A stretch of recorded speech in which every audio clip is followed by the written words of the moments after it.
Já amigo de Ribamar de longas datas, conhece o seu trabalho. Né? Ele disse que eu sou o guru dele, mas que na verdade... Ribamar, amanhã, contos selecionados de Ribamar Garcia. Vamos começar por ele. O Anchieta, esse livro foi o professor Francisco Cunha Silva, também piauiense, que organizou por conta própria. Ele achou de fazer uma seleção dos meus contos publicados no Sudeste. Então ele achou, a escolha foi dele, ele escolheu 43 contos que geraram este livro. Isso está até inspirado porque, anos antes, aqui em Teresina, o Dilson Lages com o Leonardo Dias publicaram todos os contos meus ambientados no Piauí, que se deu o nome de Contos de Minha Terra. Esse livro já participou, foi indicado em algumas escolas daqui da cidade, do interior. Então, inspirado nisso, eles acharam de pegar os contos, o conheciam lá no Rio, e pegar meus contos ambientados no Sudeste. Fez essa seleção.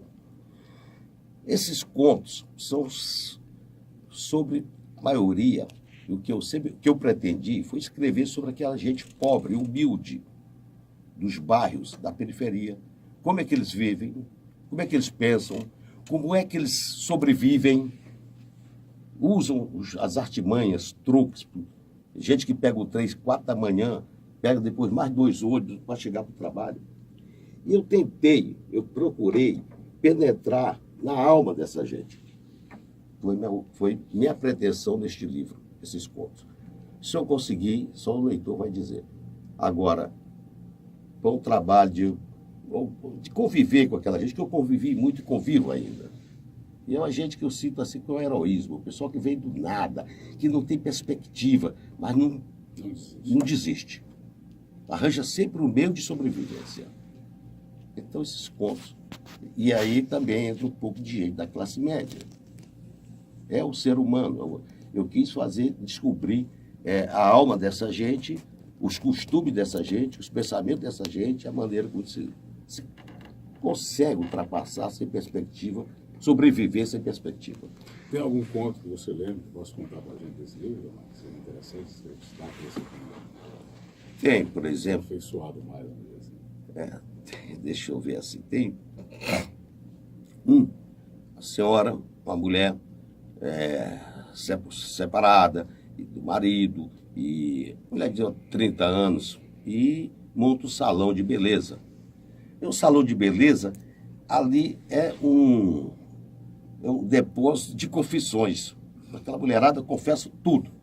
Aqui deu, aqui não deu, aqui fez, aqui não fez, aqui gosta, aqui não gosta. Então isso eu digo claramente, expôs explicitamente. Essa mulher, assim... A gente não vê isso, né? A gente vê a sobrevivência, a gente vê a luta pela vida, a gente vê o personagem do cotidiano, o cara que pega o metrô, o cara que vai ambulante, é o taxista, é o coronel da reserva, não é? Que vai trabalhar como segurança ou como porta-voz de uma empresa de construção. Às vezes são essas questões aí que estão relacionadas com a dignidade, né? E não com o crime, não que isso não exista, ninguém está escondendo, né? Não estou dizendo que o universo ambientado do Rubem, do Marçal, do Giovanni Martins não existam. Estou dizendo que ele aborda uma outra temática. Por que a escolha, Ribamar?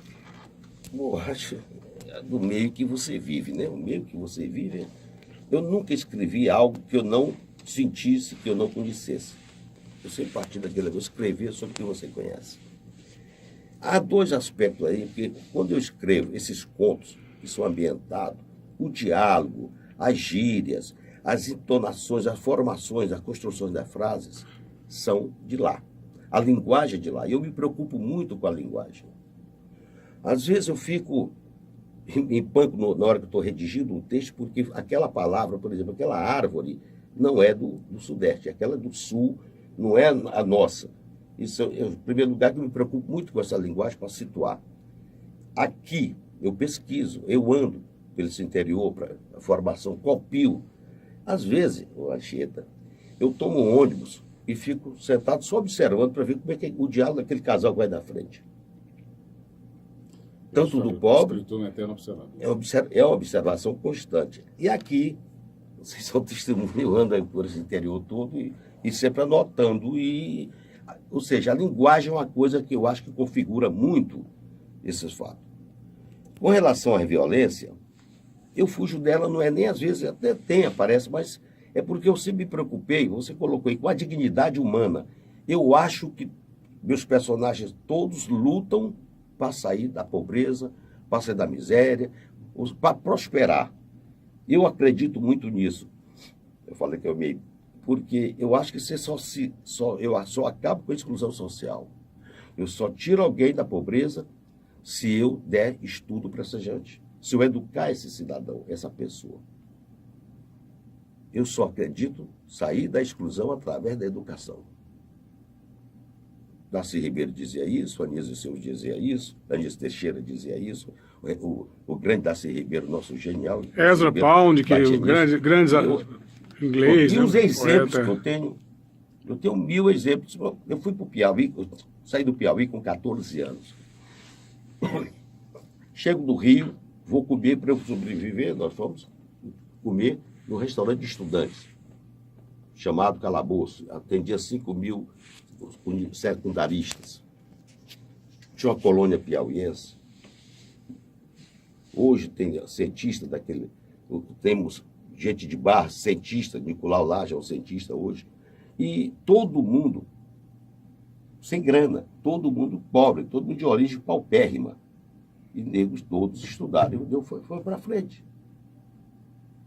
Então, quando você... E olha que era difícil, né? Porque naquele tempo você, para fazer faculdade, você tinha que ir para o Rio de Janeiro, para Bahia, para São exato. Paulo. Você não tinha faculdade aqui. Não tinha essas bolsas. Universidade, não tinha nada. Você ia disputar um vestibular com 2, 3 mil camaradas.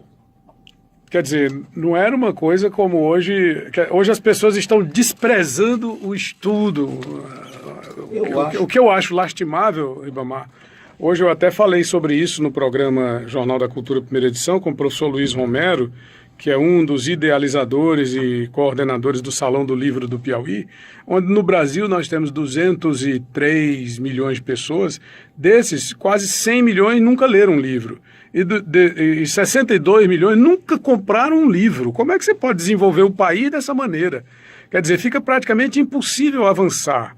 E você está falando da sua geração, que nos anos 60, a pessoa tinha que sair de... Você foi num avião, era um DC-3 ou era um... Era um DC-3. Um DC-3 que o camarada ia... Não, acho que a janela não era aberta, né? Mas era quase como se fosse, né? Era um negócio assim meio rústico. A gente... Saía daqui que horas, Ribamar? Às 6 da manhã, chegava lá às 5 horas da tarde. Olha só, para o Rio de Janeiro, que hoje você gasta 2 horas de avião. Eu imagino que a luta era tão grande para você conseguir uma graduação. E hoje? Se eu não fosse de avião... As pessoas não querem, né? Não, só havia avião e não havia ônibus direto para o Rio. Você ia para Recife, ia sair daqui, Petrolina, de carro, Petrolina, ia de Petrolina você ia lá para Pirapora, pegava o trem até Pirapora, não sei o quê. Muitos no Rio do Caminho se perdiam, não estou brincando. Eu conto isso, nós tínhamos aqui no mercado um cidadão chamado Luiz, que era alfaiate. E o Luiz era vascaíno, e de tanto ele fazer lá nada discutir sobre o Vasco, ele estava perdendo a clientela. Perdeu. Aí ele foi embora para o sul, ia para o sul. Só que chegando em Recife, ele se perdeu e foi roubado. E aí ficou mendigando lá por muito tempo, até o Piauí descobrir, os amigos descobriram para mandar o dinheiro para ele. Era um risco, você não tinha ônibus direto, ou era o avião e tal. E avião era caro. Mas... E cadê rede social, né? Que hoje tem isso, tudo, né? Tem tudo. E veja bem, a faculdade, você disputava, não tinha esse problema de bolsa, disso, de ajudar, faça um particular e paga. Não havia isso. Então, esse Luiz chegou em Recife e foi roubado. Saiu do caminhão roubado.